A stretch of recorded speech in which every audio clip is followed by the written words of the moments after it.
இயேசு கிறிஸ்துக்குள் பிரியமானவர்களே, ஆண்டவராய் இயேசு கிறிஸ்துவின் பரிசுத்தமுள்ள திருப்பெயரிலே நல்வாழ்த்துக்கள். வாய்ஸ் ஆஃப் காட், தெய்வத்தினுடைய குரல் வழி நம் மத்தியிலே கடந்து வந்து கொண்டிருக்கிறது. ஒவ்வொரு நாளும்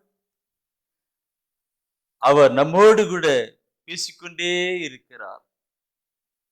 அவர் பேசுகிற வார்த்தை நமக்கு வாழ்வளிக்கின்ற வார்த்தைகளாக இருந்து கொண்டே இருக்கிறது. இந்த நாளிலும் நம்மை காண்கிற கடவுள், நம் ஒவ்வொருவரையும் காண்கிற கடவுள் நம்மோடு கூட பேசுகிற வார்த்தையை நாம் கேட்போமா? தூய ஆவியானவர் தானே தெய்வீக திருவிழியத்திலிருந்து வார்த்தைகளை காண்பித்து தருவார்.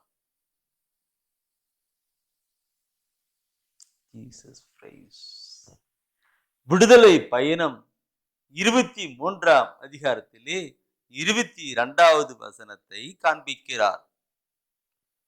நீ அவர் சொல் கேட்டு நடந்தால், நான் சொல்வது யாவற்றையும் கேட்டு செயல்பட்டால், நான் உன் எதிரிகளுக்கு எதிரியும் உன் பகைவர்களுக்கு பகைவனும் ஆவேன். என் அன்பானவர்களே, நீங்க ஒவ்வொரு நாளும் வார்த்தைகளை கேட்டுக்கொண்டிருக்கும் பொழுது என்ன சொல்லிக் கொண்டு வருகிறது? அவருடைய குரல் ஒலிக்கு செவி கொடுத்தால், அவர் கட்டளையை கடைபிடித்தால், என் வார்த்தைகளை கேட்டு அதன்படி நடந்தால் அப்படி ஒவ்வொன்றாக பார்த்து கொண்டிருக்கிறோம். ஆண்டவர் நம்மோடு கூட சொல்லுகிற வார்த்தையை பாருங்கள்.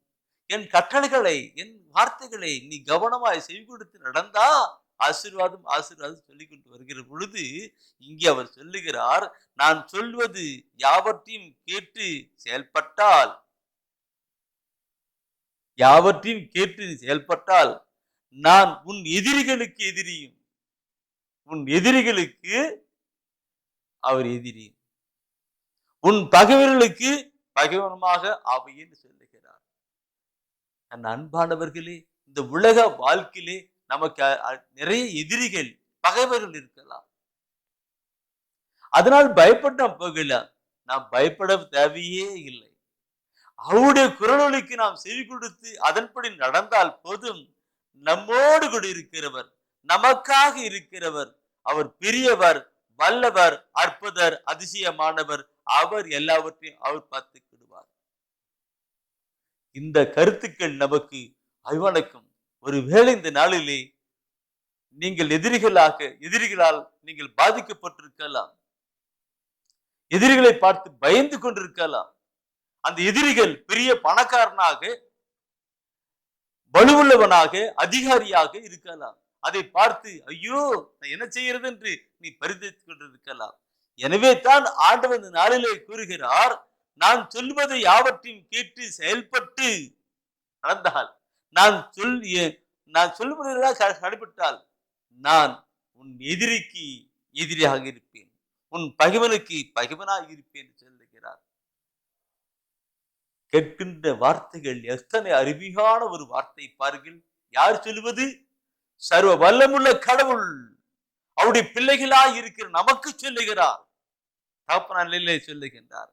இந்த கருத்தை நான் பார்க்கிற பொழுது சொல்லும் போது இனச்சட்டத்திலே 28ஆம் அதிகாரத்திலே பார்க்கிற பொழுது அங்க 2வது வசனம் சொல்லப்பட்டிருக்கிற வார்த்தை என்னவென்றால், ஆண்டுடைய குரலொலிக்கு நீ செவி கொடுத்து அதன்படி நடந்தால் இந்த ஆசீர்வாதங்கள் எல்லாம் உங்களுக்கு வரும். 2வது வசனம் சொல்லுகிறது, ஆசீர்வாதம் முன்னே உனக்கு சந்தேகம் செய்யணும். 2வது வசனம் அதில் பார்க்கும்போது ஒவ்வொரு ஆசீர்வாதம் சொல்லப்பட்டு வருகிற வார்த்தையிலே 7வது வசனத்தை நீங்க படித்து பாருங்கள். என்ன சொல்லுகிறது? உனக்கு எதிராக எழும் உன் பகைவர்கள் உனக்கு முன் முறியடிக்கும்படி ஆண்டவர் அவர்களை உன்னிடம் ஒப்படைப்பார். அவர்கள் ஒரு வழியாய் உனக்கு எதிராக வருவர், ஆனால் 7 வழியாய் உன் கண்களுக்கு முன்னே ஓடி போவர். ஆண்டவர் சொல்லுகிறது வார்த்தையை பாருங்கள். ஆண்டவருடைய குரலுக்கு செய்யும் போது ஓடிப்பா, உனக்கு எதிராக வரும் எந்த பகைவர்கள் 7 வழியா ஓடி போயிடுவாங்களா? என்ன, நாம் சாதாரண மனிதர்கள் தான், எளிய மனிதர்கள் தான், ஒன்றுமே செயல்பட முடியாத நிலையில் வாழ்கிற மக்கள் தான். பணமோ படிப்போ அதிகாரமோ அந்தஸ்தோ இல்லாத மக்களாக நாம் வாழ்ந்து கொண்டிருக்கலாம். நம்ம எதிர்த்து மற்றவர்கள் வரலாம் அல்ல. ஆனால் நம் அருகிலே இருக்கிறவர் யார்? நமக்காக போரிடுகிறவர் யார்? நமக்காக வழக்காடுகிறவர் யார்? நமக்காக யாவற்றையும் செய்து முடிக்கிறவர் யார்? பெரியவர் அல்லவா? உங்களில் இருக்கிறவர் பெரியவர், உங்களில் வாழ்கிறவர் பெரியவர். அவர் எதிர்த்து அவரை பார்த்த உடனே ஓடி போயிடுவாங்க எல்லாரும். நம்மளை பார்த்து ஓடுறது இல்ல, நம்மோடு கூட இருக்கிறாரு, அவரை பார்த்துதான் ஓடுறாங்க என்று சொல்லப்பட்டிருக்கிறது. பிரியமானவர்களே, எத்தனை அருமையான ஒரு வார்த்தையை ஆண்டவர் இந்த நாளிலே தந்திருக்கிறார். அவருடைய குரல் ஒலியை செவி கொடுத்து நாம் வாழ்கிற பொழுது அவருடைய பிள்ளைகளாய் இருக்கிறோம். அவருடைய பிள்ளைகளாய் இருக்கிற பொழுது அப்பா, அந்த அப்பா சர்வ பலமுள்ள அப்பா, சர்வ சக்தி படைத்த அப்பா, பெரியவராய் இருக்கிற அப்பா, அவர் நமக்காக செயல்படுவார். ஜெபிப்போம். அன்பின் ஆண்டவரே, இந்த பொல்லாத உலகத்திலே எங்களை எதிர்த்து அநேகர் செயல்பட்டு கொண்டிருக்கிறார்கள். எதிரிகளாக, பகைவர்களாக செயல்பட்டு கொண்டிருக்கிறார்கள். ஆனாலும் ஆண்டவரே, நீ எங்களோடு கூட இருக்கிறபடினாலே, உம்முடைய வார்த்தையை கேட்டு வாழ்வாக்கி கொண்ட எங்களோடு கூட நீ இருக்கிறபடினாலே, நீர் பரிசுத்தராய் இருப்போம், நாங்களும் பரிசுத்த பாதையிலே கடந்து வந்து இருக்கிறபடினாலே, நீர் எங்களோடு கூட இருக்கிறீர். நீர் பெரியவராக இருக்கிறீர், நீ வல்லவராக இருக்கிறீர், சர்வ சக்தி படைத்தவராய் இருக்கிறீர். எனவே உம்மை கண்டு அவர்கள் ஓடுகிறார்கள், புறம்பதுக்கு கட்டி ஓடுகிறார்கள். எனக்கு எதிராக வருகிறவர்கள் எனக்கு எதிரே அல்ல, உமக்காய் செயல்பட்டு கொண்டிருக்கிற காரியங்களுக்காய் நன்றி செலுத்துகிறார். இந்த அருமையான ஒரு வார்த்தையின் வழியாக என் உள்ளத்தையும் நீ உறுதிப்படுத்துகிறீரே, உற்சாகப்படுத்துகிறீரே, அதற்காக உமக்கு கூடான கூடி நன்றி செலுத்துகிறோம் ஆண்டவரே. என் எதிரிகள் எல்லாம் என் கண்முன்னே ஓடி போவதற்காக, ஓடி போனதற்காக உமக்கு நன்றி செலுத்துகிறேன். எங்களுக்காக மரித்து வீத்து வாழ்ந்து கொண்டிருக்கிற இயேசுவே, உமக்கே துதி புகழ் ஆராதனை உண்டாகட்டும். ஆமீன், ஆமீன்.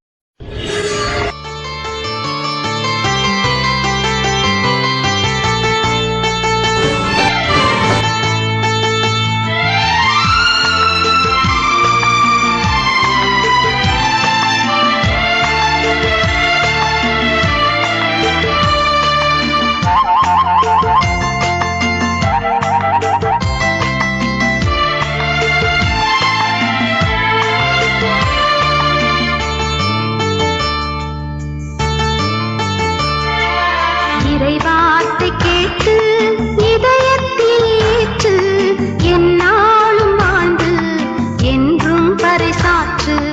இறைவார்த்தை கேட்டு இதயத்தில் ஏற்று, எந்நாளும் வாழ்ந்து என்றும் பறைசாற்று. இறைவார்த்தை கேட்டு எந்நாளும் வாழ்ந்து என்றும் பறைசாற்று. இறைவார்த்தை கேட்டு இதயத்தில் ஏற்று, எந்நாளும் வாழ்ந்து என்றும் பறைசாற்று. இறைவார்த்தை கேட்டு இதயத்தில் ஏற்று, எந்நாளும் வாழ்ந்து என்றும்